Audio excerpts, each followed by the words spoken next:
జబర్దస్త్ లో మీకు ఆయనతో పరిచయం లేదా? పటాస్ తోటి పరిచయమా? జబర్దస్త్ లో ఒక రోజు నేను జబర్దస్త్ షూటింగ్ కని వెళ్తే వీళ్ళు ఏదో స్కిట్ చేస్తున్నారు, గుర్తుందే? మనోడు వేసిండు అన్నాడు. ఇప్పుడు అమ్మ సీని గారు ఏంటి స్కిట్ లో ఏమన్నారని ఆ రోజు స్కిట్ చేసి అది మేమే కొట్టాం. అది ఏదో ఇంగ్లీష్ క్యారెక్టర్ ఒకటి చేసి ఆ తర్వాత పటాసులో బాగా పరిచయం. ఆ తర్వాత ఇంటికి వెళ్ళను, ఎక్కువ అనుకోవద్దు, ఎడిటింగ్ లో తీసుకొని చెప్పాలనిపించింది అంత అడిగారు కాబట్టి అది నాకు ఇన్స్పిరేషన్. తర్వాత నాకు డైరెక్షన్. అందుకే అండి మీరు మాట్లాడుతున్నప్పుడు ఆయన ఆపచ్చు, పర్వాలేదు. ఇప్పేవంటే చాలు, ఇంక గలగల నేనేం మాట్లాడడానికి ఉంటుంది. నాకు డైరెక్షన్ అంటే ఇష్టం అండి. డైరెక్షన్ చేస్తున్నా ఈ 2017లో. అదే కథతో కానీ ఇంకో కథ, 2 కథలు ఓకే అయినాయి. చూసుకొని కొంచెం నీట్గా, ఎందుకంటే ఆర్టిస్ట్గా ఉంటుంది చేయడం అనేది తప్పు కష్టమేమో నాకు తెలియదు, నాకు ఇష్టం కాబట్టి చేసేస్తా. శ్రీను గారు, మీరు ఇప్పుడు మీ గురించి ఇంతసేపు మీ గురించే మాట్లాడారు, మీరు అలా చూస్తున్నారు. అంటే ఎవరికైనా నిజంగా మీరు చాలా అందంగా ఉన్నారు తెలుసా, చాలా బాగున్నారు. అది నేను చెప్తే నువ్వు చెప్పావు అంటే మీకు కొంచెం ఇబ్బందిగా ఉంటుంది లేదా? ఆబ్వియస్లీ ఉంటుంది. అదే జరిగింది, నాకు అర్థమైంది. అందుకనే మీరు అటు చూస్తుంటే నేనే తప్పు మాట్లాడనా? అలానే కదరా, ఎవరికైనా ఇప్పుడు ఆవిడ వెళ్ళిపోయిన తర్వాత ఆవిడ ఎంత బాగున్నారు, లక్షణంగా ఉన్నారు, మహాలక్ష్మిలో ఉన్నారు అంటే మనం అనుకుంటే ఆవిడకి ఆ తర్వాత తెలిసింది అనుకో, ఎవరు నా గురించి అలా అనుకున్నారా అని ఆవిడకి చాలా పాజిటివ్ ఉంటుంది.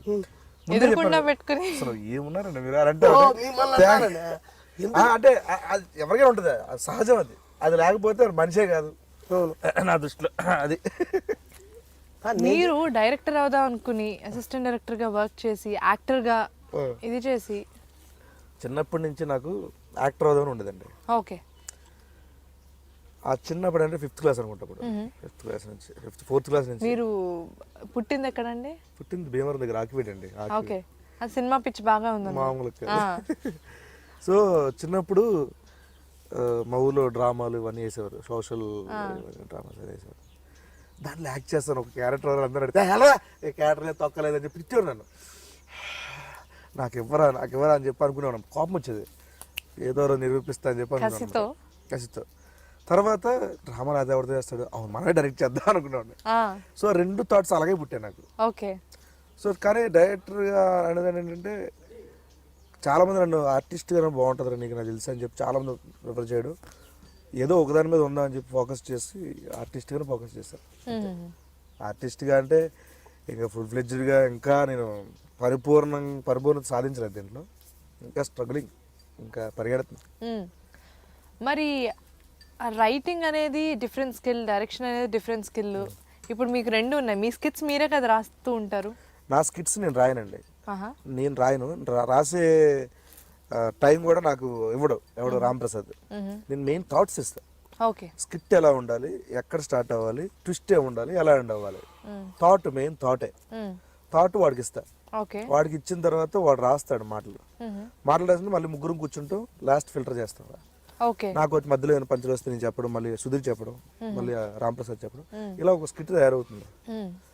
ఫస్ట్ అయితే ఐటమ్స్ నేను ఇస్తా వండమని, తర్వాత వాడు వండుతూ ఉంటాడు. తర్వాత ఉప్పు తక్కువ కొంచెం వేస్తా, మీరు వెనకాల చెప్తూ ఉంటారు. సుధీర్ గడలు వచ్చి ఒకసారి కొంచెం ఉడకలేదు లైట్ కూడా అలా ఉంటుంది. ఓకే.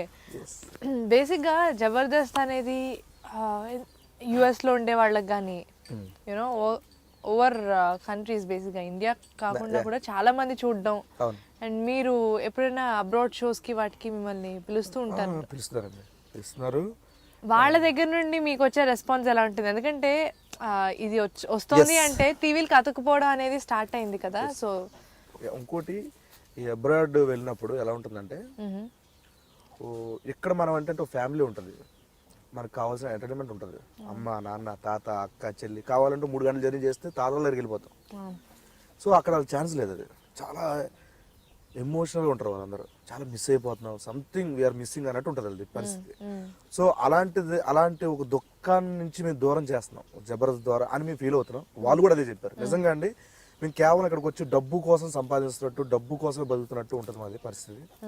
పొద్దున్న లేస్తే పరిగెట్టాలి, రావాలి, వెళ్ళాలి, పోవాలి, అంతే, వేరే ఉండదు. అంతకుముందు ఏదైనా ఎంజాయ్ చేద్దామంటే బయటికి వెళ్ళే అంత కాంక్రీట్ జంగిల్ ఏముంది అక్కడ. సో అలాంటి పరిణామాల్లో వాళ్ళు అన్నారనమాట, ఎంత టెన్షన్స్లో మేము ఇంటికి రాగానే, మేము ఆఫీస్కి వెళ్ళగానే యూట్యూబ్లో పెట్టుకొని చూస్తుంటే ఆహా అన్నీ మర్చిపోతాం అనమాట. నాగబాబు గారు ఆ స్వచ్ఛమైన నవ్వు, అసలు ఎంత వెలగట్టినా నవ్వు ఎవరు నవ్వుతారు చెప్పండి, రోజా గారు. సో అందరం అలా ఫ్రెండ్లీగా ఉంటూ కుటుంబంలో ఒక పెద్ద ఫ్యామిలీ కలిసి అందరు నవ్వించే ప్రయత్నం చేస్తున్నట్టు ఉంటుంది ప్రోగ్రామ్. అని వాళ్ళ మాటలు ఇవన్నీ. సో వాళ్ళు చెప్పడం నిజంగా చాలా హ్యాపీయెస్ట్ మూమెంట్. అక్కడికి వెళ్ళినప్పుడు వాళ్ళ మాటలు చెప్తుంటే చాలా హ్యాపీ ఫీల్ అయ్యా. నేను అప్పటి వరకు ఏంటంటే అబ్రాడ్ ఏం చూస్తారు, వాళ్ళకి అవే సరిపోతే, వాళ్ళకి హాలీవుడ్ ఇంగ్లీష్ షోలు అవి ఇవి సిట్ కామ్ కామెడీ అవి ఉంటాయి కదా, అవే చూస్తారులే అని చెప్పి అనుకున్నాను అనమాట.